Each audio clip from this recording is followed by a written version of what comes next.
category now, and we're never gonna be in a relationship. What he's gonna do, he's gonna keep taking you on dates. He's gonna keep being sweet. He's gonna keep buying you flowers. He's gonna keep doing all this stuff so he can keep fucking you while he's fucking other girls too. Like, but you gotta think about it, Sergio, like the percentage of the type of man you are, the percentage. Yeah. It's only the top 10% of men that are doing it. That's what I'm saying.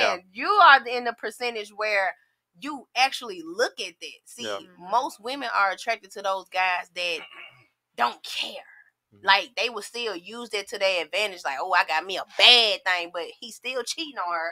But she feel like, because she's uploading these sexy photos, that make him want her more. But he don't really, he don't want that. Again, we're animals. We want sex. We want sex, but we don't want to wife it. It's really fucked up how a man's brain is. Because we are, like, we always got to go back to remember that we are animals. 300,000 years. Like, we're basically fucking animals still. So, smartphone, dumb human. Okay, like we're not that bright. Trust me. Yeah, literally.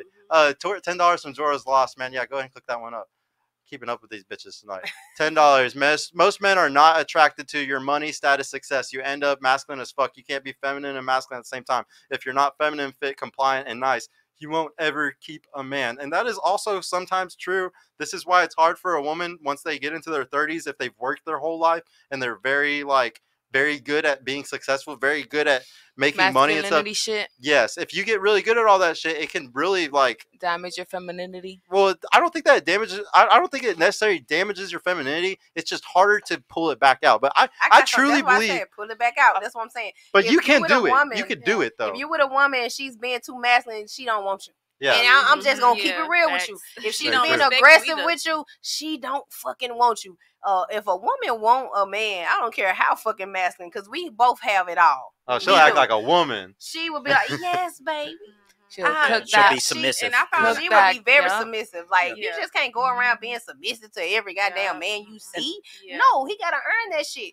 And that's what I'm saying. Like, in most cases, if she's being too masculine, she just don't want you. She might want you for some money or something, but she don't want you like that. Because if a woman wants you, she gonna be real soft spoken. I always say if a guy is in his masculine role, I always say a woman falls into her feminine role. But there's not a lot of men in their masculine role today. It's very hard to find, ladies. Y'all got to realize that it's a small percentage chance of you finding a real man in his masculine frame. And you have to you gotta be prepared though to step into his frame. Men hold frame, and that's what shows confidence and that he's a good catch. But you have to step into his frame. You got to remember that. You got to step into his rules, into his borders and stuff. And that's a true leader. That's what you really want. You want somebody taller, stronger, faster, a leader. Absolutely. I wholeheartedly agree.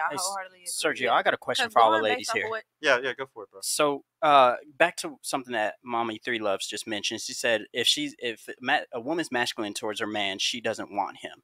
It's not the necessarily just want him, but my question to you guys is, have y'all ever had genuine desire for a man? And I mean a dude that you really, really want to be with. Like, you're going to do anything to be with him. Yes. Like burning genuine desire. Yeah, absolutely. Anybody that has not had it? No, everybody's had it. I agree. So what ended up you not being able to retain that man that you had burning genuine desire for? The guy that you had the burning genuine desire for? Because men are hunters. They don't like that. They don't like that. They want to be able to pursue that on their own. They don't like that. Oh, you need this and that. They don't like that over pursuing from a woman. They just don't like that. Okay. Let's go around the table with that. I want to hear what caused you as an individual not being able to retain that man that you had burning genuine desire for. Alicia. For me, it was distance, because he doesn't live in Texas. So I'm like, long distance. I don't think I want to deal with that. So you can't do anything with that one. It was distance as well. Like, we was in college and stuff, so we didn't go to the same schools and things of that nature. And then I feel like also he was very arrogant and big-headed because he was athletic. He was trying to go to the NFL. So even though I was doing all of those things, he still liked the options that was available to him. Yeah, y'all got to understand, athletes have a ridiculous amount of options, ladies. Like, I'm talking stupid right now. Because of social media and how all the women are going up to the top, especially with dating apps, those guys got stupid amounts of girls. Yeah. Oh, yeah, you already kind of went. Yeah. What about you? I can keep a man, but the man couldn't keep me. So like I said before, I'm constantly growing and evolving. And if I met you at a specific place in life and we can't grow past there to be better, to do better, to be greater, then I gotta let you go, boy. You had burning genuine desire for him though, like you really loved him, like I a lot. still love him. It's just... Oh, you're alpha widowed then. So did it end because you were like, were you taking care of him in the household? Like were you making more money? Were you the breadwinner? It was 50-50. Yeah. It was 50-50. And this is what we like to teach. Work. It don't fucking work. Yeah, thank you so much for being an example, so we can prove to everybody every time.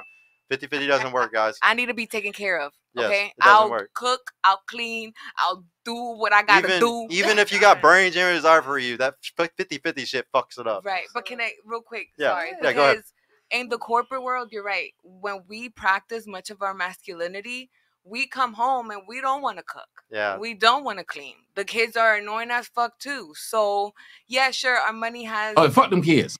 Yeah, our money can buy the nanny, can buy the chef. Yeah, but it takes away from home. It takes away from... and you can still get fired from that fucking job. Like that job doesn't give a fuck about you. That's why, and it's the only reason why all this shit is fucked up is because the powers that be wanted women to go into the workforce, because that's double the taxes. Women are 80% of the credit card debt. Most of the consumer base is women. Okay, like they want women working and going and doing all this shit because they make stupid way more money in taxes. The GDP goes way more up. They want y'all single. They don't want y'all together, because if y'all are together, y'all are building generational wealth. Y'all are buying houses and shit. Like y'all got to fight against like the environment that is trying to force y'all to stay single so it can make more money off of you. Fuck them. Yeah. Like y'all got to realize that like if y'all team up with a man, y'all are gonna kick the world's ass instead of the world kicking your ass. But we got to team up together though. Yeah. Because I believe I point at you and there's 3 fingers pointing right back at me. Yeah.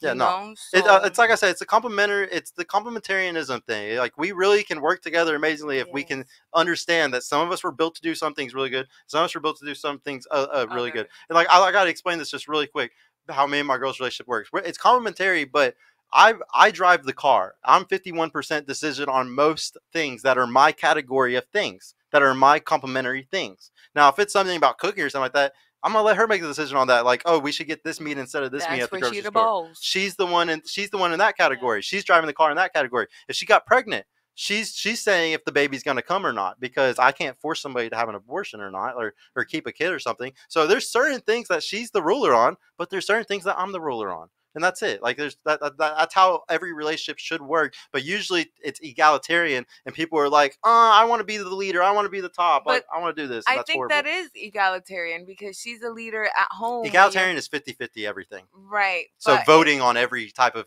issue that you have. No. Like, should we turn left right here? So there's 100% of responsibilities, and you uphold 50 of them, which is bread making, and then you come home and I break the bread. Well, there's different types. We can't put values on it. It's deeper than that. It's deeper than just you go to work, you making sure if some shit go wrong at the house, you call a plumber or you fix it, and I'm cooking, I'm cleaning, I'm taking care of the kids. No, it's more. It gets down to like the logistics and dynamics of the relationship. Some shit I don't want to have to make a decision. I don't even want to think about it. I want my man to be able to take care of it. Mm-hmm. It could be anything, but I don't want to think about this shit. You do it. Yeah, because I know that you have the ability to like make a better decision. Yeah, well you're sitting here getting really. It's so much deeper than at home stuff. Like you were saying, like you are listening. I feel like you're listening off just like not stupid stuff, but like petty stuff in a sense. Like you just listen off surface. Thank you, surface level things. But like when you in a real relationship, you do different things for your partner and vice versa. Like it's not just the basics. If you want a real long lasting relationship, it goes far beyond just surface level shit. Well, I like what I like to tell everybody is like how me and her are. We're constantly working for each other. Yes. So that means that if it's always like, what do you need? What do you need? What do you need? What do you need? What do you need? And she's always like, what do you need? What do you need? What do you need? It's to the point where we don't even have to ask what we need anymore. She already fucking knows what I'm always going to answer. It's like they say, if you it's a servant. You got to be a servant on both sides. You don't know how to take care of a plant, then you don't know how to care for anything. Honestly, like it's that simple because it's like a nurturing thing. It's just being Christ Christ-like. I don't even like being that religious on this channel, but it's being giving and not and giving without accepting something. Exactly. And everybody today is so fucked up because they have so much pride and they only will give if they get something in return. That is the worst. Transactional, yes, it is the worst thing you can do in your life, and that's with every fucking relationship you have, with your spouse, with your friends, with your family. You should always be giving, and the universe is a beautiful fucking thing, guys. It gives back when you give to it, every time. So it's just like don't if once you find that guy, work hard for him, and if he reciprocates it, that means that's the one.